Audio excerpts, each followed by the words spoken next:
السلام علیکم ورحمۃ اللہ وبرکاتہ۔ دشمن پر غالب آنا۔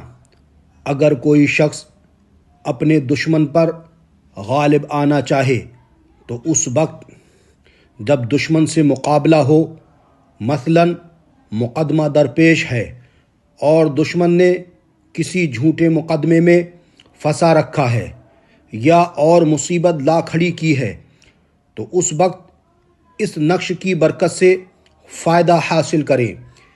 اس نقش کا طریقہ یہ ہے، ایک لوح تانبے کی بنا کر اپنے پاس رکھیں اور آیت کریمہ ان الذین کو اجرا عظیما تک اس نقش کی طرح پر کریں اور اس لوح کو مقابلہ یا مقدمہ کے وقت موم لگا کر اپنے پاس رکھیں۔